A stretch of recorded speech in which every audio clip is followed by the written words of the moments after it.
A finales del siglo XIX y principios del siglo XX, los espectáculos de rarezas eran considerados un elemento típico de la cultura estadounidense. Las exhibiciones eran vistas como un entretenimiento adecuado para la clase media y eran rentables para los empresarios del espectáculo. Únete a nosotros mientras exploramos 20 fenómenos de circo que realmente existieron. Ella Harper. Ella Harper nació en Hendersonville, Tennessee, poco después de la Guerra Civil, con una extraña enfermedad que hacía que sus piernas se doblaran hacia atrás, convirtiéndola en un espectáculo. Prefería caminar a 4 patas en lugar de 2, y esto, combinado con el amor repugnante de Estados Unidos por los fenómenos de las ferias, fue suficiente para convertirla en una atracción de circo. Conocida como la Chica Camello, atraía a miles de miradas. Chuck Harris, un ambicioso empresario del espectáculo, estaba ansioso por tener la lista más diversa de fenómenos posible. Y al enterarse de Harper, le ofreció un generoso pago para que se uniera a él. Ella Harper ganaba $200 a la semana como atracción principal en el circo Nickel Plate de Harris, lo que equivale aproximadamente a $5,000 hoy en día.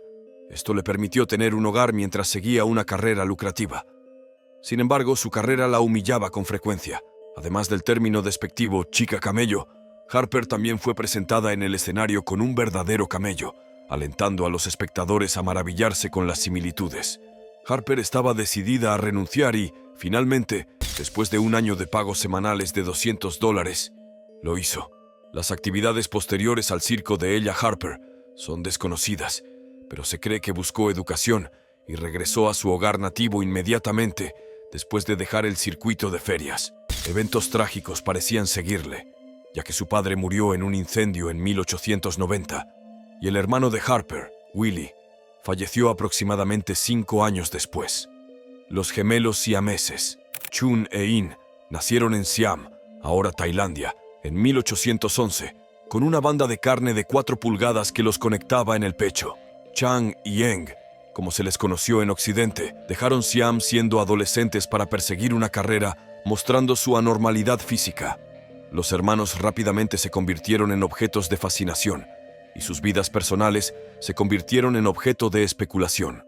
Durante más de una década, los gemelos siameses actuaron frente a la realeza, especialistas médicos de élite y audiencias públicas en Europa y América.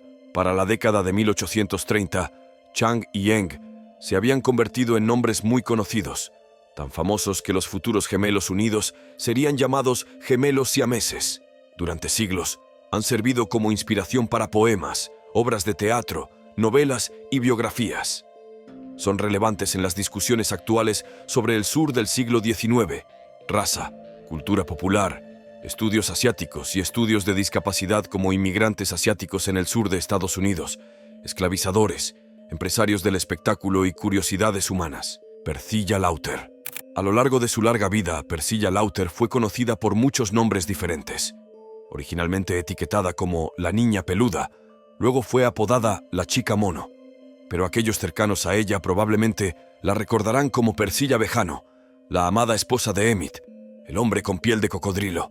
Los padres de Persilla volaron a la ciudad de Nueva York en busca de respuestas de médicos estadounidenses, donde se quedaron durante 7 meses hasta que el padre de Persilla ideó la idea de exhibir rentablemente a su hija.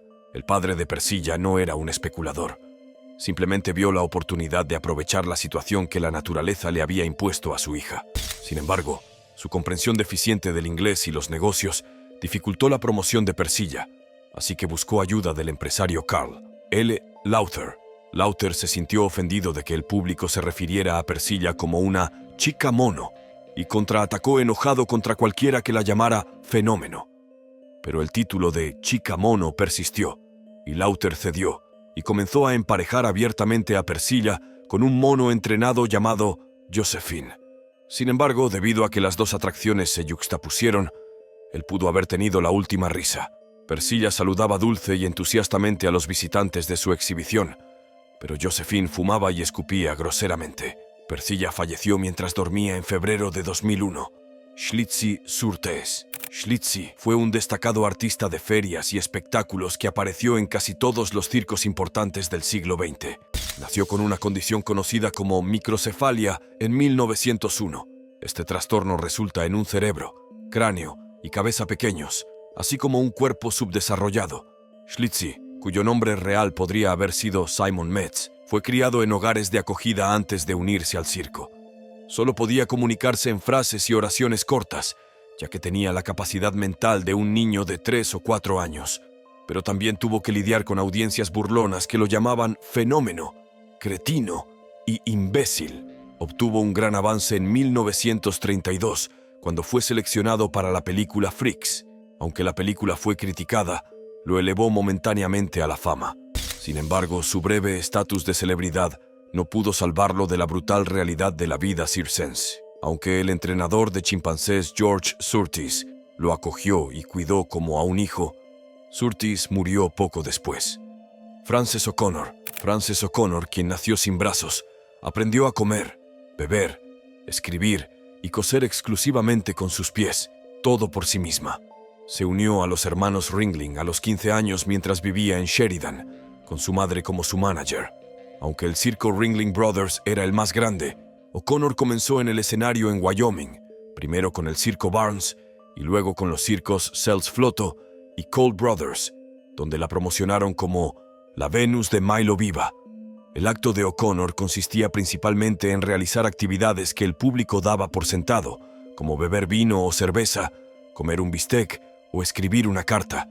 Si tenías suerte, podrías verla sostener y apuntar una pistola con los pies mientras disparaba con los dedos de los pies. Y por supuesto, encendía un cigarrillo y daba algunas caladas. Frances Bell O'Connor finalmente se retiró, eligiendo no casarse, asumiendo que era demasiado mayor para hacerlo. Murió en Long Beach, California, en 1982, a los 67 años. Martin Joe Laurejo, también conocido como el hombre con la cabeza giratoria, el búho humano, y Bobby, el niño con la cabeza giratoria, nació en Nuremberg, Alemania, en mayo de 1885. Nació con una columna vertebral torcida que le permitía inclinar la cabeza 180 grados, formando así la forma de un signo de interrogación. En 1921, emigró a Estados Unidos desde Alemania y comenzó a actuar en espectáculos como Ripley's Believe It or Not, Ringling Brothers y Barnum y Bailey. También entrenaba perros para hacer gimnasia, además de girar la cabeza. Laurelo no podía respirar cuando giraba la cabeza, pero podía beber. Actuó en numerosos auditorios extraños de Robert Ripley durante la década de 1930 y falleció a la edad de 70 años de un ataque al corazón y fue cremado. Sarah Hubolt es una destacada artista de circo y teatro físico a nivel mundial que se especializa en aéreos, acrobacias y hula hoops. Compitió en natación en los Juegos Paralímpicos de Sydney 2000. Se autodenomina valientemente fenómeno natural nacido, un término desarrollado en la década de 1930 para caracterizar a los artistas discapacitados de los espectáculos de ferias. Hubolt nació con la rara enfermedad de Hallermann-Streiff, que altera su estructura ósea y la hace medir 144 centímetros. También tiene baja visión. Sin embargo, prefiere centrarse en sus fortalezas y las habilidades que aporta al escenario en lugar de las peculiaridades de su enfermedad. Aunque disfruta actuando en el escenario, Hubolt también se apasiona por trabajar detrás de escena, donde trabaja en administración artística en Nueva Gales del Sur. También es una defensora abierta de los derechos de las personas con discapacidad y la historia del arte.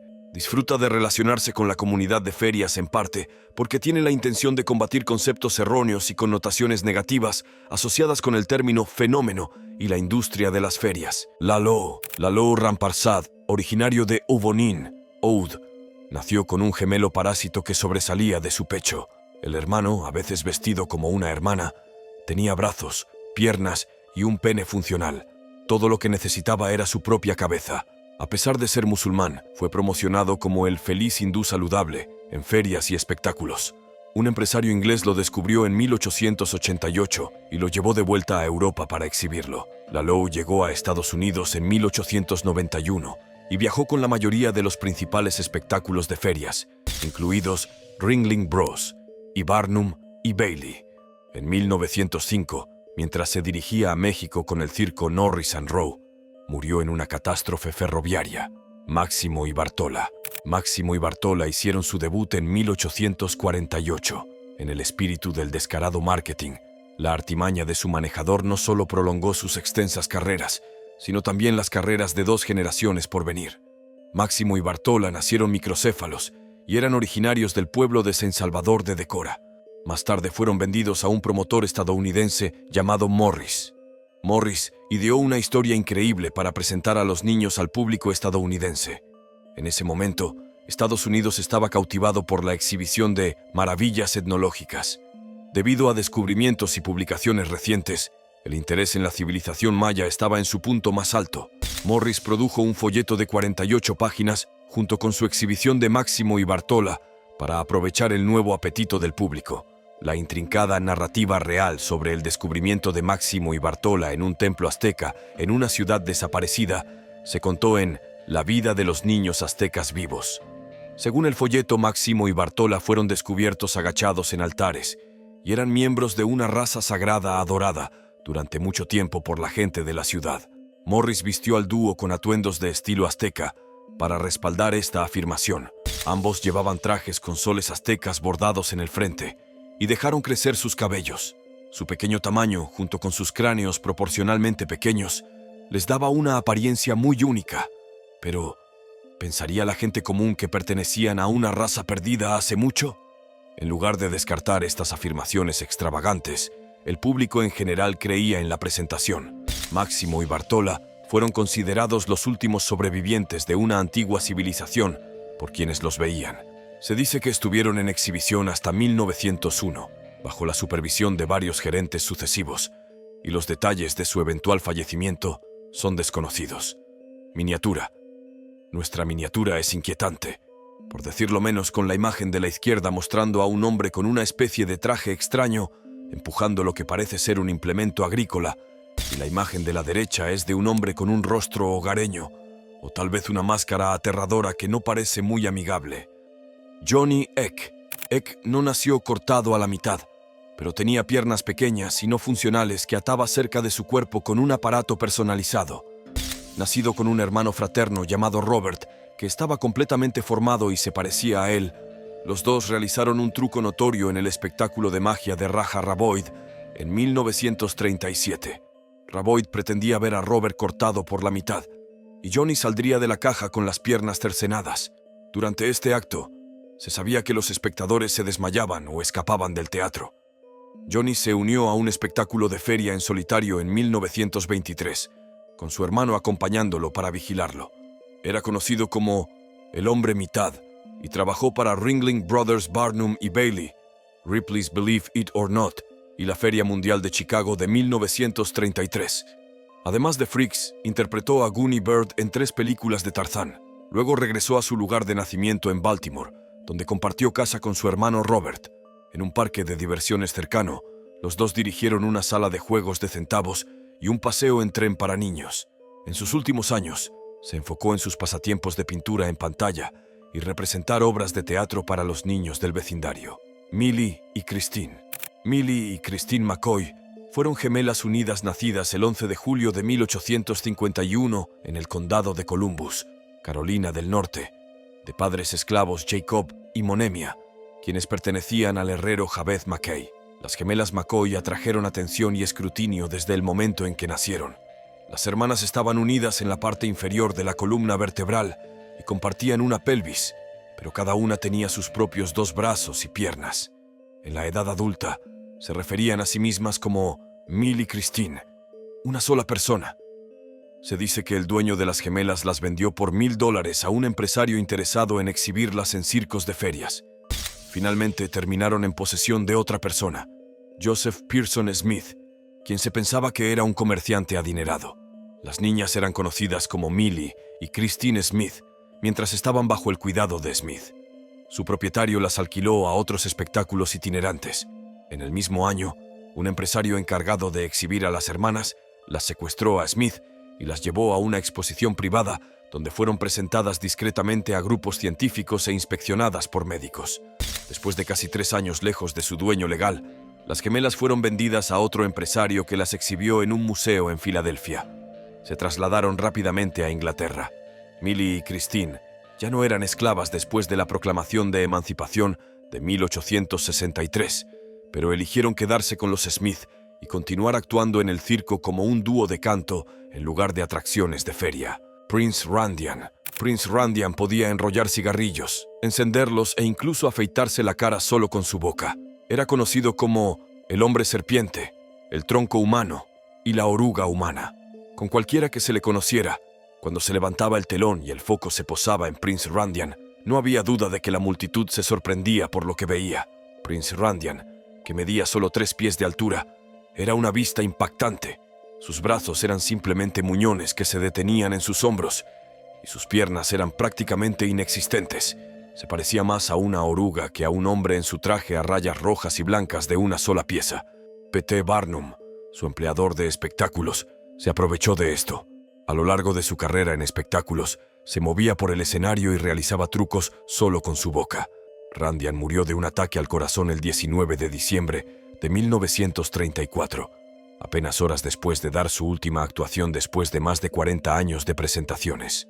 Jonathan R. Bass, el hombre oseificado. Jonathan R. Bass pertenecía a la subrama de hombres osificados de personas exhibidas. Tenía reumatismo desde la infancia, pero logró trabajar en la granja familiar en el norte del estado de Nueva York durante la mayor parte de su vida hasta los 57 años, cuando su cuerpo se congeló por completo y las cataratas le quitaron la vista. Con la mayoría de sus familiares que lo cuidaban ya fallecidos, decidió exhibirse en museos de 10 centavos y espectáculos de ferias. La gente viajaba desde todo el país para ver su forma congelada y demacrada, que normalmente estaba apuntalada y atada a una tabla. Pesaba solo 75 libras debido a su dieta líquida. Soportó 5 años de esto, aparentemente con notable buen humor, hasta que falleció de neumonía en 1892. Edward Mordrake. Edward Mordrake era un joven, brillante y atractivo aristócrata inglés que también era un pianista talentoso. Con todas sus maravillosas bendiciones, sin embargo, vino una horrible maldición.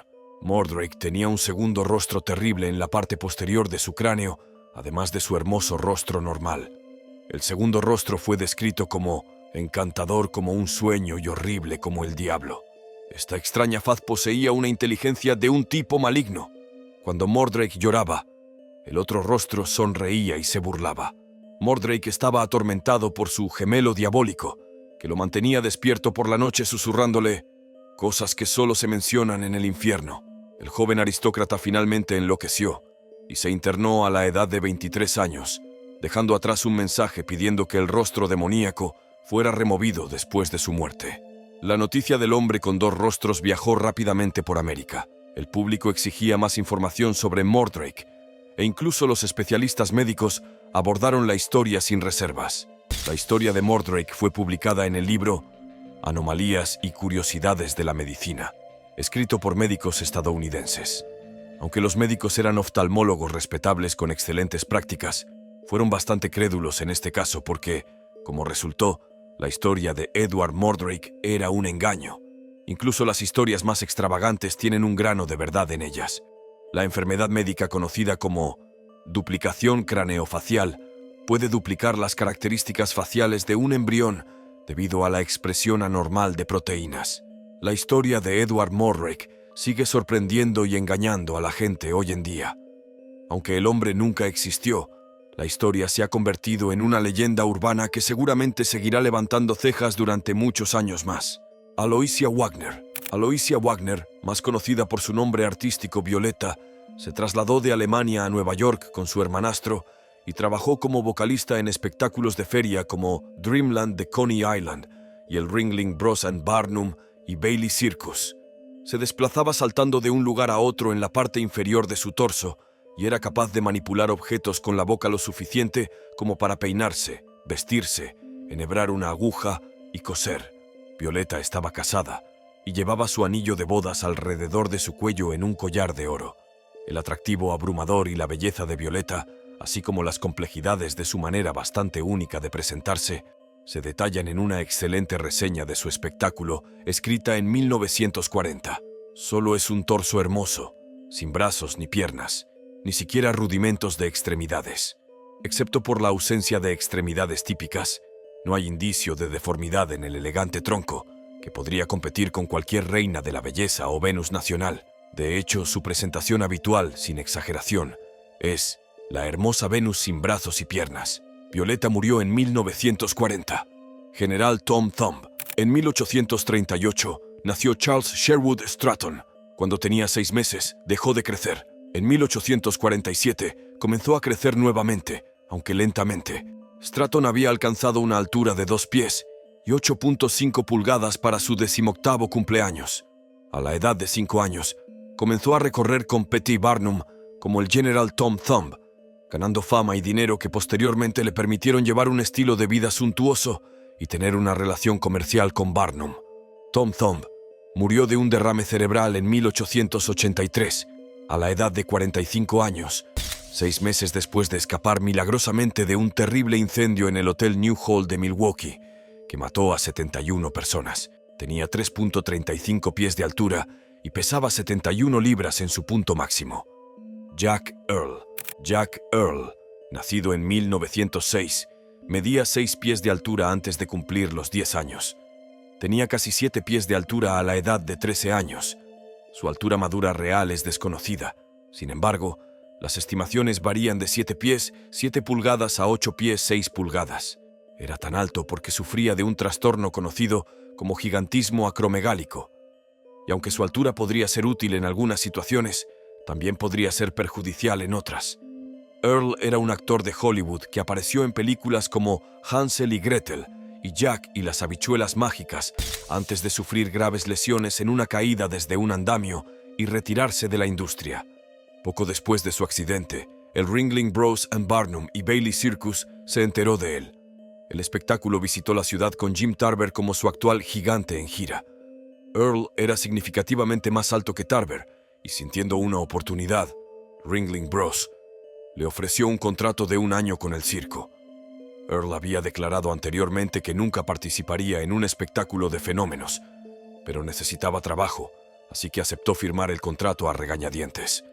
Sin embargo, en su primer día, se sintió aliviado cuando un enano llamado Harry Doll dijo que había más fenómenos en la multitud que en el espectáculo secundario. Su carrera en Ringling Bros. Comenzó con el pequeño de 2 pies 2 pulgadas de altura, Major Mite. Estaría en la carretera durante los siguientes 14 años con el espectáculo secundario, a menudo posando junto a hombres extremadamente bajos o de estatura promedio para enfatizar aún más su altura. Después de retirarse, Earl se convirtió en un viajero de ventas para la Roma Wine Company. Murió de insuficiencia renal en 1952 a la edad de 46 años. George y Willie Muse. George y Willie Muse, nacidos negro y albino, fueron secuestrados de su vecindario de aparceros en 1899. George tenía solo 6 años y Willie tenía solo 9 cuando fueron secuestrados de su hogar en Roanoke, Virginia, y un cazador de fenómenos llamado James Herman Candy Shelton estaba a punto de llevarlos al circo. A George y Willie se les ordenó actuar en espectáculos secundarios como Los Hombres de Marte y muchos otros apodos degradantes, después de que se les obligara a dejarse crecer el cabello en rastas y resaltar sus características. A pesar de su popularidad, los hermanos solo recibían necesidades mínimas a cambio y no se les permitía quedarse con sus ganancias, aunque sus empleadores blancos se beneficiaban enormemente de su humillación. Además, a George y Willie Muse se les dijo que su madre estaba fallecida aunque aún estaba viva, para disuadirlos de pensar en sus familiares o intentar huir del circo. Mientras tanto, su madre, Harriet Muse, trabajaba febrilmente para liberarlos. Se enfrentó a una difícil batalla para lograrlo, especialmente dada la cultura extremadamente racista de la época y el hecho de que muchas autoridades no tomaban en serio sus quejas sobre el circo. Milagrosamente, los liberó asistiendo a una actuación ella misma en 1927. Los hermanos, que tenían mediados de los 30 en ese momento, rápidamente vieron a su madre en la multitud. Pronto se reunieron y se les dio permiso para regresar a casa con sus familias. Eventualmente firmaron un nuevo contrato con mejores condiciones y pudieron enviar dinero a sus familias. A mediados de la década de 1950, los hermanos se retiraron y pasaron sus últimos años contando historias sobre sus experiencias traumáticas. George Muse murió de insuficiencia cardíaca en 1972 y Willie vivió hasta 2001, cuando falleció a la edad de 108 años. Julia Pastrana. Julia Pastrana subió al escenario del Gothic Hall de Broadway en Manhattan en diciembre de 1854. Pastrana, vestida de carmesí, cautivó a la audiencia cantando y bailando. Los niños pagaban 15 centavos y los adultos $0,25 para ver a la dama babuino. George C.D. Odell, el cronista teatral del espectáculo, describió a Pastrana como un maravilloso ser semihumano y una mezcla entre mujer y orangután. Observó que ella, o eso, era inteligente, tenía una hermosa voz y podía hablar 3 idiomas.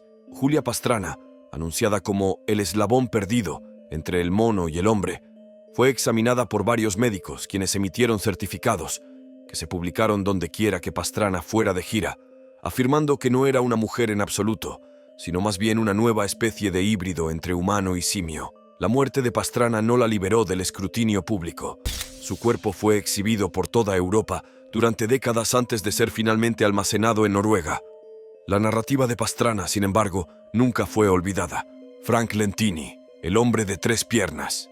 Francesco Lentini nació en Rosolino, Italia, el 18 de mayo de 1881, en una familia con otros 12 hijos, con una tercera pierna completa que se extendía desde el lado derecho de su cuerpo. Se trasladó a Estados Unidos a los 8 años, donde luego apareció como el Gran Lentini en varios espectáculos secundarios de circo y carnaval, incluyendo P.T. Barnum, Ringling Brothers y el espectáculo del salvaje oeste de Buffalo Bill. Cuando las deformidades y desfiguraciones empezaron a considerarse objetos de atención y disfrute público durante las ferias de verano en Inglaterra, actos de entretenimiento como el Gran Lentini se volvieron populares. A pesar de la falta de convencionalidad de su trabajo, la vida de Frank Lentini es una histórica historia de éxito de inmigrantes.